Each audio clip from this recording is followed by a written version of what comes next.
pertanggungjawaban moral. Saya mau minta klarifikasi, ini tanggung jawab siapa? Bapak malu nggak sih? Apakah saya dengar permintaan maaf yang benar seolah-olah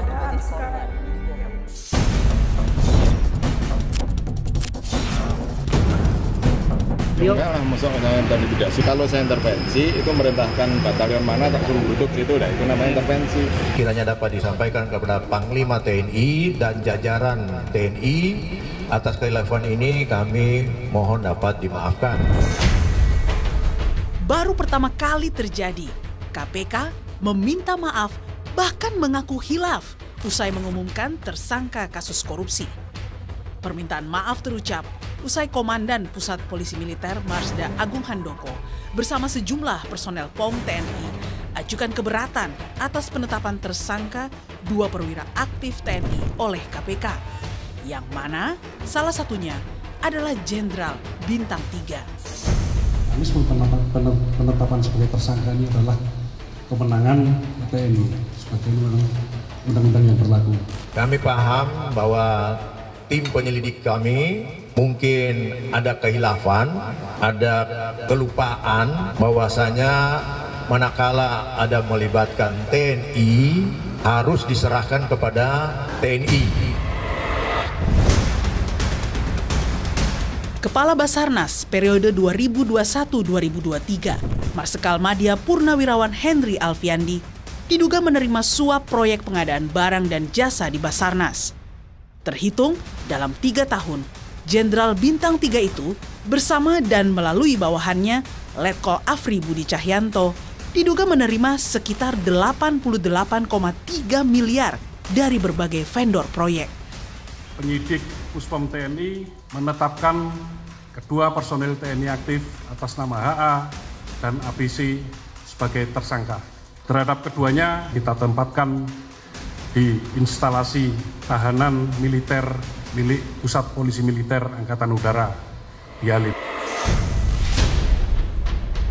Kisru penetapan tersangka Kepala Basarnas tak luput dari sejumlah drama, mulai dari pengajuan pengunduran diri Direktur Penyidikan KPK Brigjen Asep Guntur Rahayu hingga kiriman sejumlah karangan bunga ke gedung KPK yang bertuliskan ucapan bermakna sindiran. Lantas, siapa sebenarnya yang berhak menetapkan tersangka terhadap anggota TNI aktif yang terlibat kasus korupsi? Karena Undang-Undang TNI dan Undang-Undang KPK itu menegaskan bahwa dalam kaitan korupsi, anggota TNI juga bisa disidik dan dibawa ke peradilan melalui proses KPK. Permintaan maaf dan hilaf KPK dengan mempersalahkan bawahannya justru memperlihatkan ketidakprofesionalan KPK dalam menangani korupsi yang menjerat anggota TNI.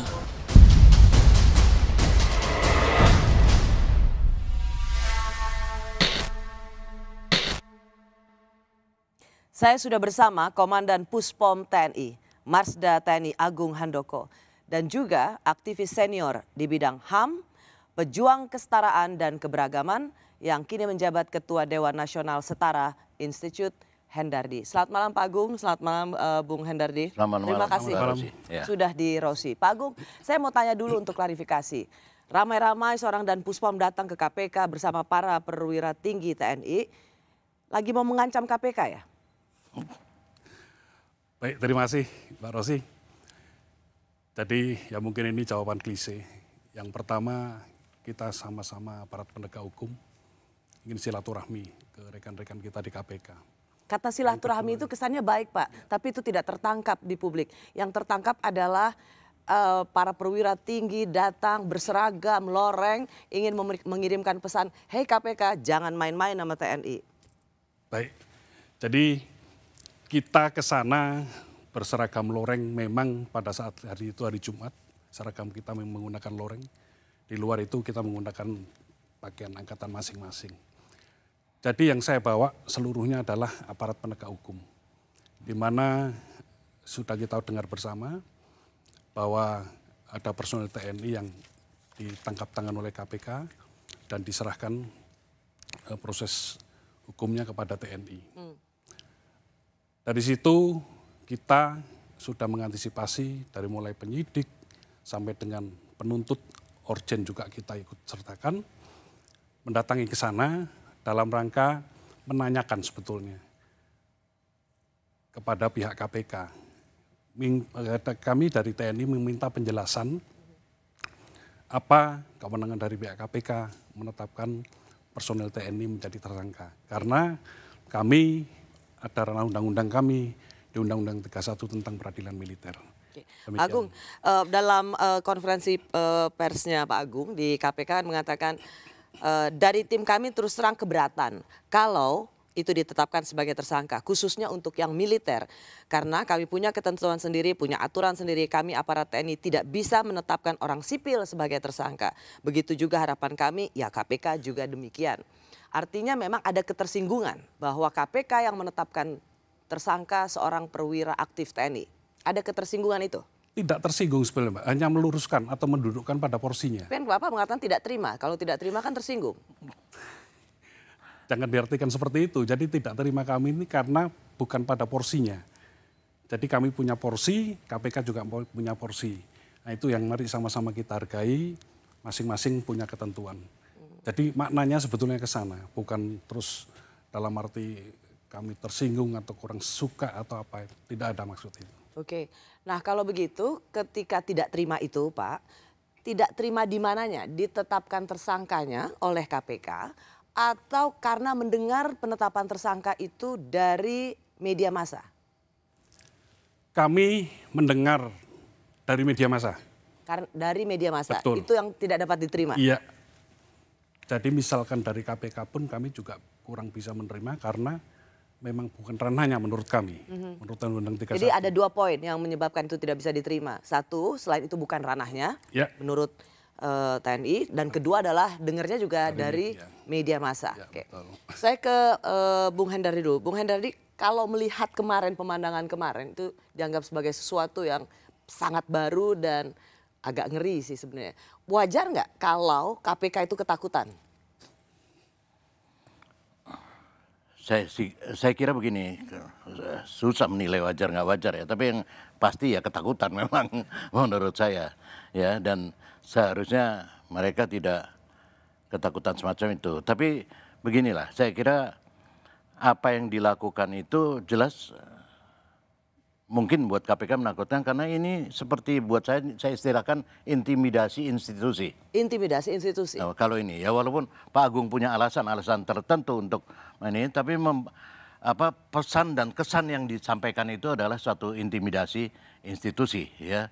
Karena itu saya juga mau komentari judul ini, sepakat juga saya dengan KPK Komisi Penyidik Khilaf ya. Karena memang betul khilaf karena belum lebaran udah bermaaf-maafan ini.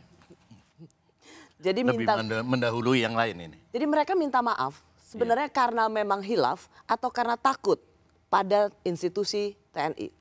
Saya kira kalau kalau perdebatan wilayah kewenangan ya dari institusi TNI maupun KPK, dan di situ memang nggak akan ada habisnya.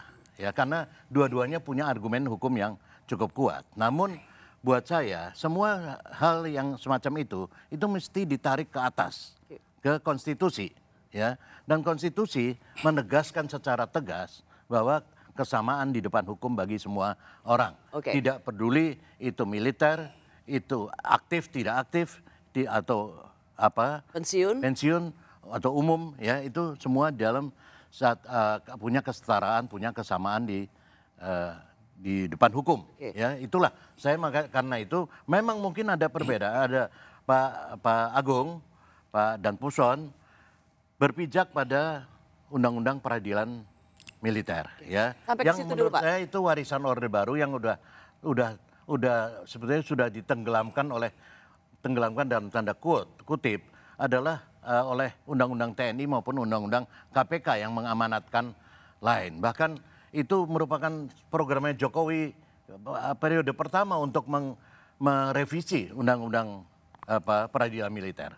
Kita akan mendiskusikan soal itu juga, Bung Hendari. Tapi saya ingin mencari tahu sebenarnya di mana tidak terimanya, karena pimpinan KPK, bahkan media massa juga mendapat rilis dari Ketua KPK di 30 Juli.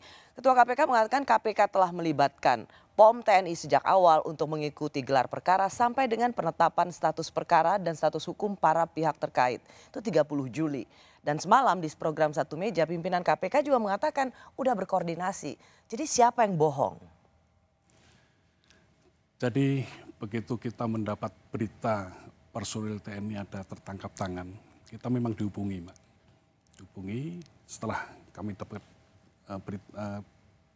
berita dari media, ada staf kami dihubungi, melapor kepada kami perintahkan berangkat ke KPK untuk berkoordinasi.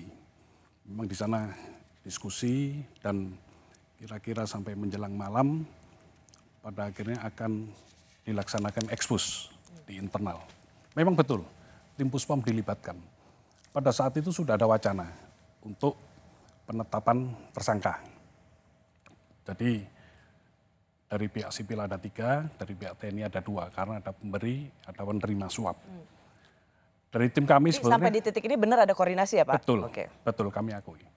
Tapi dari tim kami mempersilahkan untuk yang sipil. Kami tidak setuju jika yang militer ditetapkan tersangka. Silahkan ditetapkan yang sipil, untuk yang militer akan kita serahkan ke POM TNI. Begitu maksud kami. Oke, jadi sebenarnya sudah ada pembicaraan, sudah ada koordinasi, tapi waktu itu ada keputusan bahwa silahkan ambil yang sipil, militer serahkan pada kami. Tapi kemudian KPK memutuskan untuk menetapkan tersangka sendiri, konferensi sendiri tanpa berkoordinasi. Itu yang tidak bisa diterima oleh TNI. Oke. Kalau dalam konteks seperti ini, apakah ini sesuatu yang memang prinsipil? Tentang apa? Bahwa sudah berkoordinasi dan sudah ada pembicaraan, silakan sipil diambil, militer kami yang akan tangani. Apakah di titik seperti ini memang sesuatu yang prinsipil kalau dilanggar? Ini kalau ini dikecilkan hanya sekedar masalah koordinasi, ya seperti Pak Jokowi juga menyatakan itu, seolah-olah ini hanya salah berkoordinasi atau kurang koordinasi. Saya kira terlalu kecil. Ada persoalan-persoalan prinsip, persoalan utama di dalam persoalan yang terjadi memang yang tidak menjadi biasa ini antara KPK dengan TNI yang yang saya katakan tadi bahwa persoalan pertama adalah soal peradilan militer itu yang masih tetap dijadikan alat, seringkali dijadikan alat impunitas ya untuk melindungi anggota-anggota TNI yang mungkin terlibat di dalam bukan persoalan pidana militer ya. Nah, itu seringkali digunakan. Saya kira itu yang mesti menjadi ini. Dan kedua, jadi Anda melihat bahwa ini lebih daripada sekedar soal koordinasi ya? Sekedar soal lebih lah dari sekedar soal koordinasi ya. Yang berikutnya saya kira juga apa yang dilakukan oleh KPK juga ini apa istilah saya? Udah terlihat kok dari semua pimpinan KPK 3 yang bicara kan. Pertama-tama Pak Alexander Marwata, kemudian permintaan maaf dari Tanak, dan kemudian Pak Firly ya. Ketiga-tiganya nggak ada yang sinkron itu bicara gitu, memperlihatkan bahwa dia ya kalau Anda tanya pertama tadi apakah mereka takut, saya kira takut itu menunjukkan itu takut, saya mau katakan begitu ya. Dan mereka khawatir dengan ini karena ini perkara yang memang tidak ada presidennya menurut saya. Tidak ada presidennya ya bahwa ini. Tapi ini adalah kali pertama terjadi. Betul, tapi saya kira yang saya sesalkan adalah kok langsung minta maaf, padahal menurut saya kalau merasa bahwa ada kesalahan prosedur atau ada pra-peradilan. Anda tidak setuju bahwa kenapa KPK langsung minta maaf? Sama sekali saya tidak setuju. Saya adalah pansel KPK pada waktu yang lalu, ya kan, yang memilih mereka. Satu di antara 9 orang adalah pimpinan saya. KPK sekarang. Pimpinan KPK jadi sekarang. Kalau pimpinan KPK sekarang banyak dikatakan oleh orang terburuk sepanjang sejarah KPK, Anda juga harus bertanggung jawab. Enggak begitu, saya bukan ibu mereka. Ya. Mereka bukan anak-anak saya yang mungkin kalau salah masih saya bela. Tetapi mereka adalah saya pilih karena saya ditunjuk oleh Presiden untuk melakukan pilihan terhadap sekian banyak orang. Dan mereka pada saat itu adalah orang-orang yang terbaik. Gitu. Bahwa mereka kemudian bekerja dan ada kekeliruan, saya juga punya kewajiban untuk mengkoreksi mereka. Baik. Baru sekali ini KPK tampak ketakutan menangani perkara korupsi karena menyangkut militer aktif. TNI bersikap, KPK ciut.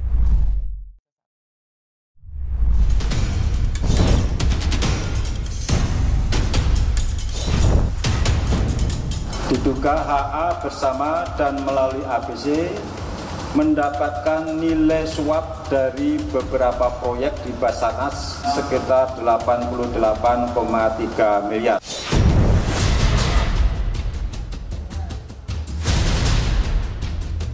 Partai ini tidak bisa menetapkan orang sipil sebagai tersangka. Begitu juga KPK. Enggak lah, masuk intervensi. Kalau saya intervensi, itu merintahkan batalion mana tak suruh duduk situ, nah itu namanya intervensi. Kepada Panglima TNI dan jajaran TNI, atas kehilafan ini kami mohon dapat dimaafkan.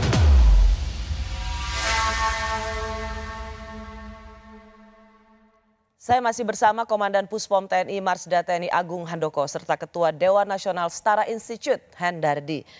Saya mau masuk dulu untuk mengingatkan kembali apa kalimat yang cukup mengejutkan juga bagi banyak orang, bahwa setelah pimpinan KPK yang satu menetapkan tersangka, lalu ramai-ramai datang para perwira tinggi militer ke KPK dan kemudian ada Wakil Ketua KPK pada tanggal 28 Juli yang menyatakan bahwa ada kekilafan dan mau minta maaf. Saya ingin kita mendengarkan lagi lengkap pernyataannya.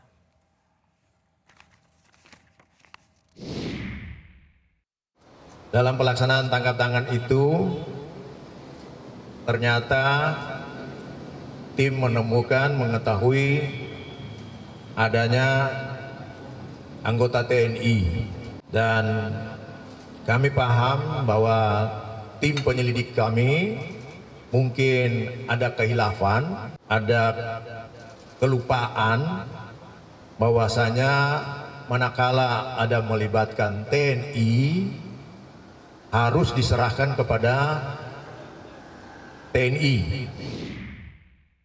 Saya ke Bung Hendardi dulu sebagai panitia seleksi pimpinan KPK yang sekarang. Ada nuansa justru menyalahkan anak buah, yaitu penyidiknya. Memang kalau dalam hal ini memang penyidik yang harus bertanggung jawab. Mereka kilaf, begitu nangkep, lupa ternyata tentara aktif. Saya kira nggak semua ada prosedurnya pasti ya. Di penyidik pasti ada sudah bekerja dan itu dilaporkan ke komisi. Jadi nggak mungkin penyidik itu berjalan sendiri. Tidak mungkin berjalan sendiri. Semua di bawah kontrol itu semua. Jadi pimpinan KPK pasti tahu bahwa ada target operasi dari militer aktif. Ya, saya kira karena itu kenapa kemudian direktur penyidiknya si Pak Asep itu kemudian menyatakan mundur kan, walaupun dia kembali lagi atau apa nggak tahu lah. Saya kira ya, akibat itu karena kemudian seperti dikorbankan kan untuk itu. Waktu koordinasi dengan KPK, ikut berkoordinasi juga dengan pimpinan KPK? Ikut, Pak. Ikut. Jadi, ya? Pada saat kita datang ke sana, saya ikut. Makanya yang tadi kami sampaikan, kami dengan aparat penegak hukum di lingkungan TNI, kami datang ke sana untuk. Jadi ini penting untuk mengklirkan dan mengklarifikasi. Jadi dalam koordinasi antara KPK itu termasuk pimpinan KPK dan Puspom juga tahu. Artinya pimpinan KPK tahu bahwa akan ada status tersangka bagi militer aktif. Tidak mungkin kemudian penyidik yang dianggap hilaf. Kalau yang pada saat gelar perkara kami belum ikut, hanya tim kami yang ke sana. Jadi pada saat yang kami itu maksudnya Bapak atau? Tidak, staf kami. Oh staf, ya. Tapi ada dari institusi TNI yang datang gitu kan? Betul, yang malam, yang tadi sudah saya sampaikan di awal. Oke, tapi ini saya mau clear, berarti pimpinan KPK tahu dong ya ada target operasi tangkap tangan yang melibatkan anggota TNI? Mana ada OTT pimpinan KPK tidak tahu? Dari zaman KPK lahir juga tahu lah pasti. Pasti ada laporan. Jadi kalau dibilang penyidik yang khilaf? Dia tidak bilang penyidik yang hilaf, dia bilang dia yang hilaf tuh. Apa nggak tahu siapa, entah komisi. Tim penyidik kami ada kekhilafan. Iya. Ya, tapi saya kira ya itu cara mengkambing hitamkan aja menurut saya. Tetap toh tanggung jawabnya ada di komisioner kan, di beberapa orang komisioner. Baik, kita sudah mendapat gambaran bahwa dalam institusi penegak hukum yang bernama KPK ini tidak ada sinkronisasi, koordinasi, tidak saja antara pimpinan, tetapi juga semacam lempar handuk atasan atau menyalahkan anak buah dan tidak mengambil alih tanggung jawab pada pimpinan. Tapi kalau kita bicara soal khilaf ini dan minta maaf, Bung Herdadi tadi mengatakan harusnya tidak minta maaf. Tetapi kan memang TNI tidak bisa terima kalau kemudian mereka bukan yang menangani atau mentersangkakan anggota militer aktif. Iya, itu karena pandangannya TNI selalu dilandasi oleh Undang-Undang Peradilan Militer yang masih berlaku. Itu adalah warisan Orde Baru yang dipakai terus untuk memproteksi, ya.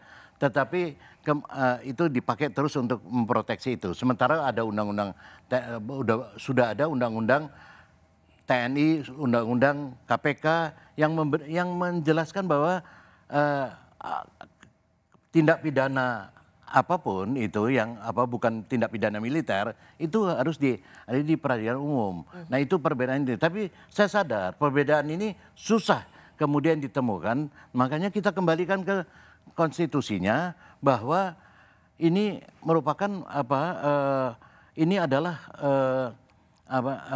kesamaan di depan hukum. Itu berlaku untuk semua. Tidak ini jangan ya kalau TNI merasa bahwa dia bisa punya aturan sendiri, punya ini, nanti merasa punya negara sendiri. Oke, apa tanggapan Pak Agung? Baik, terima kasih Mbak. Jadi pada prinsipnya TNI taat kepada hukum.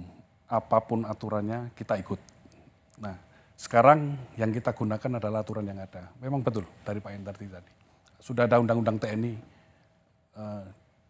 2004. Di pasal 65 kalau tidak salah, itu menyatakan bahwa prajurit yang melanggar tindak pidana umum diadili di peradilan umum, kalau melanggar tindak pidana militer diadili di peradilan militer. Ya, berarti itu clear kan sebenarnya? Tetapi banyak yang tidak membaca di pasal 74-nya. Nah, di situ di pasal 65 diberlakukan jika sudah ada undang-undang peradilan militer yang baru.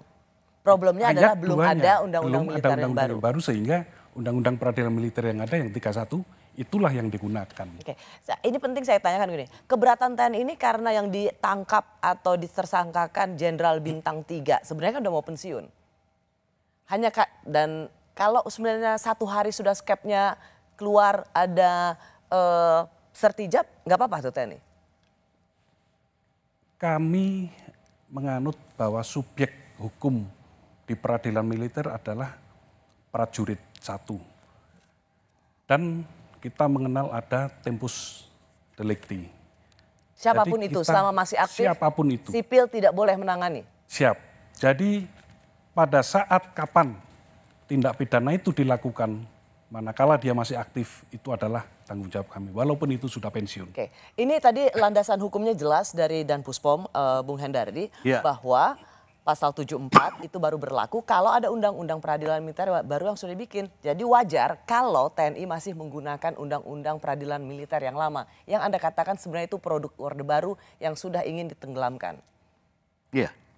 Dan enggak, saya kira undang-undang TNI dan undang-undang KPK itu tegas menyatakan bahwa siapapun ya yang melakukan pelanggaran tindak pidana umum itu diproses di dalam peradilan umum, di dalam peradilan umum. Tidak, jadi tidak ada pengecualian terhadap militer. Tapi bahwa ada kemudian perbedaan pandangan dan Bapak menyatakan bahwa pasal itu sebelum ada undang-undang militer yang baru itu tidak berarti ya bahwa kita menunggu itu ini karena amanat itu sendiri sudah ada di dalam baik di prolegnas maupun ini. Jadi semangatnya tuh harus semangat ini. Karena itu kita mesti tarik ini ke atas lagi. Kesetaraan di depan hukum.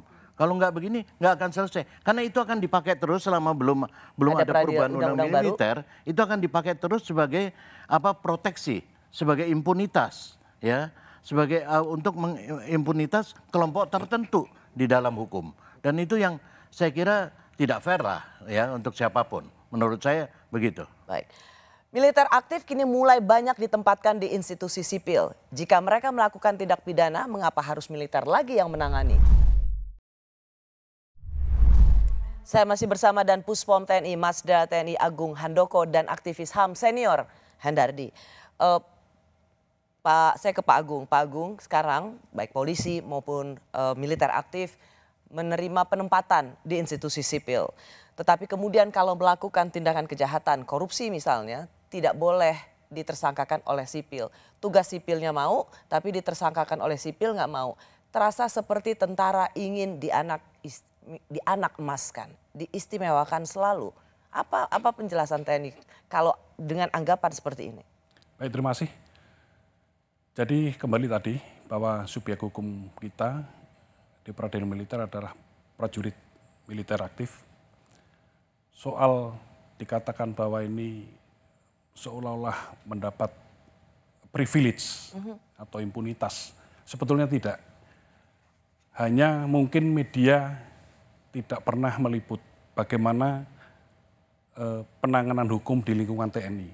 Kalau kita lihat masalah korupsi di Indonesia, dari antara, kalau bukan maksudnya untuk mendikotomikan, antara sipil dengan militer, dengan jumlah yang lebih banyak sipil mungkin, yang hukuman berat baru 2 memang, satu di sipil, satu di militer, seumur hidup. Nah ini bisa jadi contoh. Di luar itu banyak sekali Mbak, militer-militer yang dipecat hanya gara-gara berbagai macam kasus. Ini Bapak ingin mengatakan bahwa dengan mereka disidang di polisi militer tidak berarti mereka bisa melenggang kangkung, tidak memberikan impunitas, tetapi ini yang justru menjadi pandangan bagi banyak orang termasuk masyarakat sipil. Bung Hendardi baru saja mengatakan bahwa cara-cara semacam ini menarik militer kembali ke peradilan militer, padahal kejahatan mereka adalah kejahatan misalnya korupsi, itu adalah untuk impunitas. Gimana Anda menggambarkan bahwa itu sebuah kaitan atau sebuah relevansi yang sangat jelas? Itu satu hal ya, bahwa proteksi ya ataupun impunitas itu bakal terjadi karena mereka menangani dirinya sendiri kok gitu ininya ya.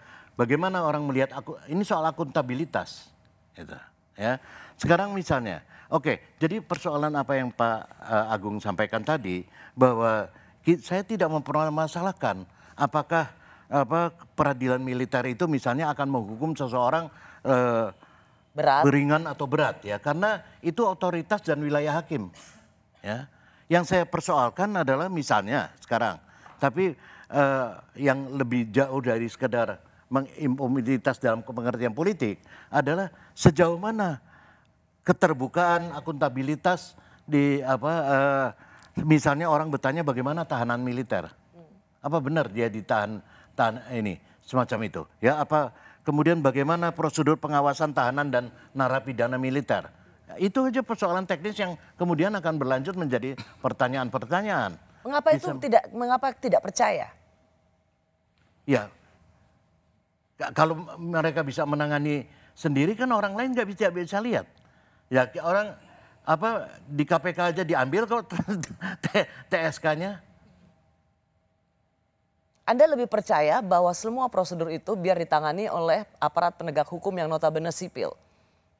Di mana-mana negara demokrasi begitu. Dia tidak peduli militer, tidak peduli apakah itu pensiun atau sudah aktif. Ya, kalau dia melakukan suatu tindak pidana umum ya tempatnya di wilayah peradilan umum. Bagaimana hal-hal seperti ini bisa diterima oleh institusi TNI? Baik, Mbak Rosi. Jadi masalah impunitas ini ya kami juga perlu kejelasan di mana bukti-bukti bahwa kami mempunyai impunitas. Tunjukkan bahwa prajurit-prajurit TNI yang melakukan pelanggaran hukum dibebaskan atau tidak mendapat putusan hukuman. Kami sangat terbuka dan secara formil persidangan itu harus dinyatakan terbuka untuk umum. Jadi ya mungkin peradilan di lingkungan militer persidangannya tidak menarik media. Dibanding, mohon maaf, kalau ada artis bermasalah, ini akan berbeda Mbak. Nah, ini yang perlu. Tapi di sini ada soal sedikit perbedaan. Kalau Pak Agung kan mengatakan soal vonisnya. Percayalah bahwa militer aktif dia dipecat dan kemudian juga hukuman yang tidak ringan. Bapak ingin mengatakan bahwa tidak ada yang bisa melenggang kangkung. Tetapi kan yang menjadi poin kritis dari seorang Hendardi adalah bukan soal vonis hukumannya, tapi selama proses di peradilan itu. Karena antara mereka menjaga mereka sendiri, begitu kan poinnya? Ya, mereka menjaga sendiri, dirinya sendiri, dan itu seberapa jauh publik bisa mengawasi itu. Ya, dan saya setuju sebetulnya kalau mau hukuman keras, lama ini asal itu tindak pidana militer, ya silakan. Tapi kalau tindak pidana umum, ya itu tidak di peradilan militer. Silakan dijawab dulu. Jadi masalah bukan tadi permasalahan vonisnya, tapi prosesnya tadi saya sampaikan bahwa kita sangat terbuka. Mau mulai proses penyidikan seperti sekarang ini, silahkan. Kami sudah terbuka, silahkan teman-teman media mengikuti. Dan kita akan terus laporkan perkembangan-perkembangan yang kita tangkap. Itu kan persidangan tapi Pak, kan yang ditanyakan soal pada saat ia ditempatkan di polisi militer, di penjara militer. Kita mau dilihat silakan Pak. Mungkin, mohon maaf, perlakuannya akan lebih berat. Mungkin dibanding masyarakat yang pada umumnya. Saya mau masuk ke pernyataannya Pak Mahfud karena Menko Polhukam pada tanggal 1 Agustus lalu Bung Hendardi yang mengatakan kesan saya pribadi peradilan militer itu kalau sudah mengadili biasanya lebih steril dari intervensi politik. Biasanya lebih steril dari tekanan masyarakat sipil. Oleh sebab itu kita percayakan ini kepada peradilan militer dan kita semua akan mengawalnya dari luar. Jadi sebuah justru dukungan bahwa peradilan militer itu Pak Mahfud ingin menjawab sinisme dari masyarakat sipil soal peradilan militer, tahanan militer, pasti antar mereka jeruk makan jeruk. Pak Mahfud memberikan kalimat ini untuk menjawab sinisme Anda. Ya dia lagi bermain kata-kata, biar aja. Tapi saya kira dia harus elaborasi dong. Bagaimana menjawab itu dengan konkret. Kalau cuma bicara begitu, kenyataannya kan bahwa dia hanya menunjukkan ketidakmampuan Pak Mahfud sebagai Menko Polhukam ya menarik persoalan-persoalan yang pidana-pidana umum yang bukan pidana militer itu ditangani oleh militer. Dia tidak bisa tarik ke ini. Nah, karena itu justifikasi semacam itu buat saya. Jadi kalau Anda selama ia melakukan satu tindakan pidana yang bersifat militer itu tidak masalah ya di peradilan militer. Ya memang itu begitu, memang aturannya itu tugasnya. begitu. Tetapi ketika ia bersama-sama dengan sipil melakukan kejahatan pidana umum, ia harus diserahkan pada peradilan umum. Ya. Jadi dan itu. Ya walaupun perdebatan itu sekarang mungkin karena saya katakan tadi undang-undangnya masing-masing masih ada, masih ada dan masih boleh katakan sama kuat gitu. Ya mungkin memang harus dicari jalannya. Ya misalnya peradilan koneksitas itu merupakan satu cara ya yang bisa diatur kemudian. Tetapi untuk sementara waktu. Tetapi ada PR yang paling mendasar buat saya. Ya PR dan ini karena sebetulnya ini PR-nya pekerjaan rumah politik. Presiden dan parlemen ini memang nggak punya nyali untuk membuat merubah, merevisi undang-undang peradilan militer. Kenapa? Dari dulu. Ya karena apapun ya saya bicara di depan militer bahwa supremasi militer masih cukup kuat untuk ini. Ya powernya masih cukup kuat di dalam politik Indonesia. Itu saja masalahnya. Nggak jauh. Jadi persoalan politik kalau semua mau Anda kembalikan ke ini. Kita bisa aja ngakal-ngakali dengan koneksitas ini, tetek bengek segala macam. Tapi persoalan intinya adalah bahwa memang supremasi militer masih cukup dominan di dalam politik Indonesia. Sehingga presiden maupun parlemen, DPR tidak punya nyali saya mau katakan. Apakah Bung Hendardi, apakah pernyataan-pernyataan seperti ini, karena misalnya banyak juga perwira yang mengatakan ini adalah bagian dari proksi yang tidak ingin institusi militer itu kuat. Pokoknya institusi militer itu dia harus siapa yang nggak pengen kuat? Kalau ngelawan ada musuh dari luar ya harus kuat.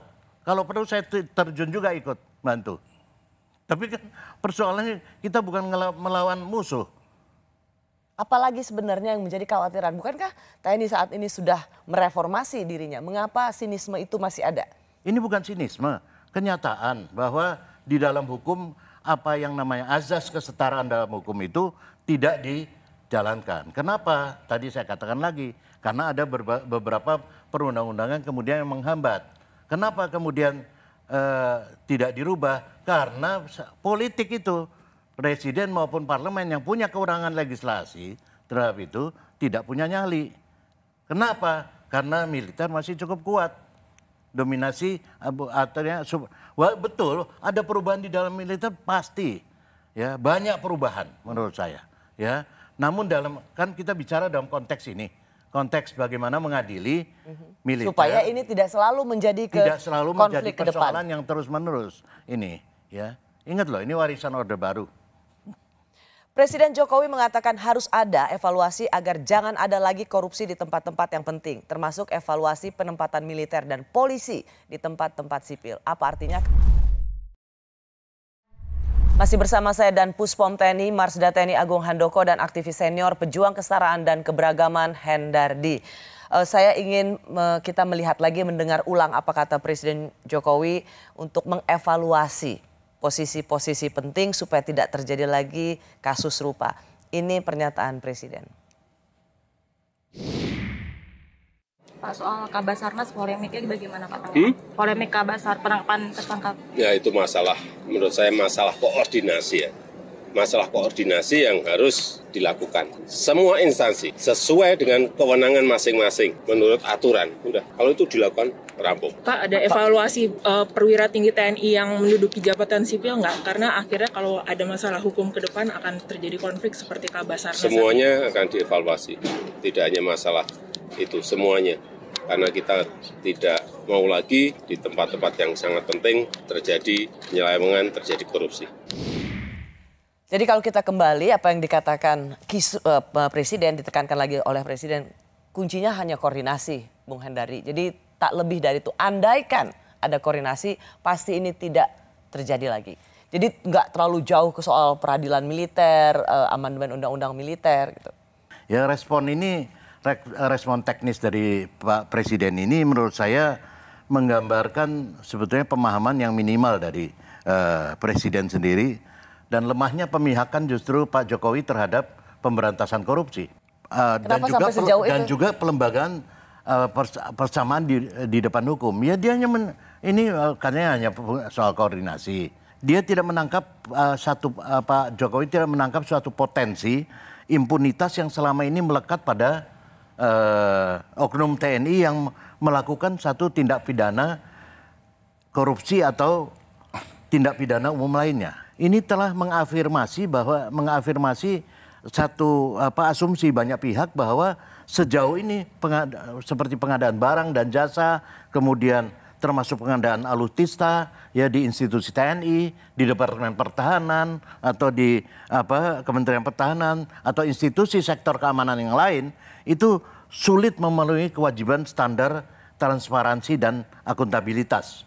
Itu saya kira yang mesti ditangkap, jangan cuma melihat ini kok seolah-olah tidak ada masalah. Besok-besok timbul lagi masalah semacam ini menurut saya. Saya berikan Pak Agung. Jadi terkait dengan impunitas tadi kita sudah sangat terbuka. Sekarang mencari informasi apapun akan sangat mudah. Ada asas hukum, tapi ada lagi untuk militer. Itu yang perlu diperhatikan adalah untuk kepentingan pertahanan. Nah ini banyak yang tidak dipahami oleh masyarakat. Oke, jadi kenapa itu tidak di peradilan umum? Tetapi di peradilan militer ada kaitannya dengan operasional pertahanan. Iya betul. Jadi sebagai contoh, ada prajurit yang mendapat putusan hukuman. Kalau itu diadili di peradilan umum, langsung dieksekusi oleh jaksa. Masuk tahanan. Tetapi untuk di peradilan militer sama, eksekutornya adalah auditor militer.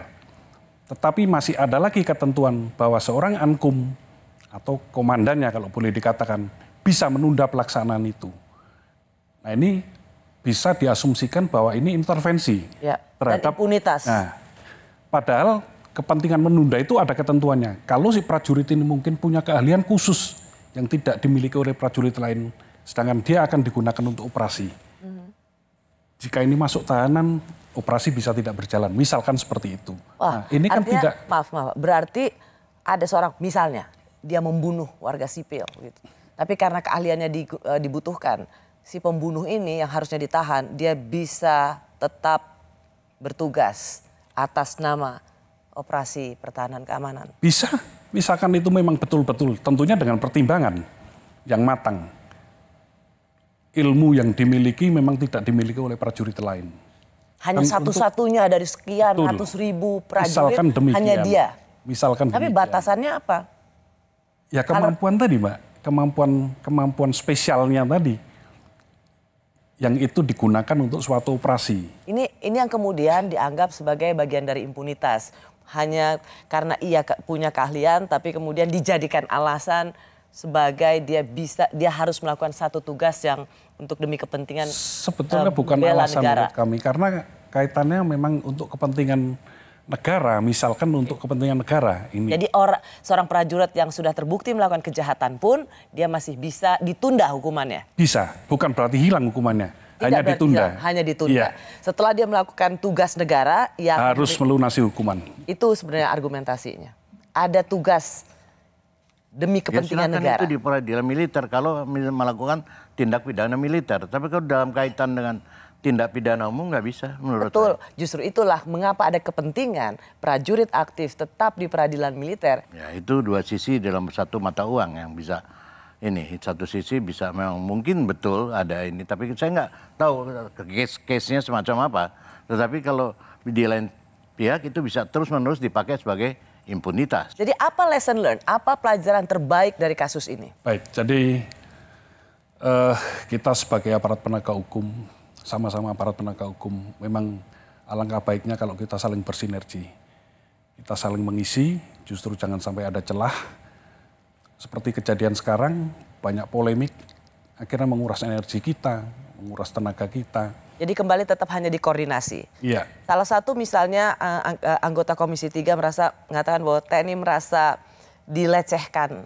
Tapi apakah TNI juga merasa dilecehkan akibat perbuatan Kabasarnas yang mengkorupsi alat-alat kemanusiaan untuk mencari korban celaka dan bencana? Jadi Panglima juga sudah tegas bahwa beliau sangat kecewa dengan kejadian ini. Saya kira kita sebagai prajurit harus bisa menjabarkan bahwa hal-hal seperti itu tidak boleh terjadi lagi terhadap seluruh prajurit TNI. Anda, Bung Hendari, Anda mengeluarkan pernyataan yang cukup tegas agar Presiden menerbitkan Perpu untuk mengubah Undang-Undang Peradilan Militer demi menjawab rasa keadilan yang terusik dan pelanggaran prinsip kesamaan di muka hukum. Inikah lesson learned dan jawabannya adalah Perpu itu? Ya, jadi saya tetap berpendapat bahwa harus ada upaya segera ya untuk merevisi Undang-Undang Peradilan Militer. Bisa dengan modal fast track legislation ya, membuat undang-undang ini, atau dengan Perpu ya, atau dengan Perpu, bahkan dengan Perpu tanpa tindakan yang segera. Saya kira belajar dari kasus ini kan Anda apa yang bisa pelajaran ini adalah kepercayaan publik pada lembaga KPK itu tidak akan pulih, dan kepercayaan publik demikian juga kepercayaan terhadap TNI itu juga begitu. Tapi saya juga mengusulkan bahwa di dalam konteks penanganan ini peradilan koneksitas itu bisa dipilih untuk merecovery rasa keadilan yang terusik ya, karena peradilan koneksitas memiliki beberapa preseden di di banyak kasus ya, ini yang ini. Tapi kalau ditangani sendiri-sendiri ya orang ini yang kan berulang. Targetnya sendiri-sendiri atau koneksitas? Untuk sementara kami akan laksanakan splitting, jadi sendiri-sendiri. Tetap sendiri-sendiri untuk tapi sementara. Tetap koordinasi. Kami sampai sekarang masih koordinasi ketat dengan KPK untuk menangani ini. Masih berjalan sekarang. Oke, tetap sendiri-sendiri. Itulah pesan dari Danpuspom TNI. Baik, terima kasih Pak Danpuspom sudah memberikan penjelasannya di Rosi, juga untuk Bung Hendardi yang telah memberikan perspektifnya di Rosi. Saya Rosyana Silalahi, terima kasih sudah bersama saya di Kompas TV. Tetaplah di Kompas TV, independen, terpercaya.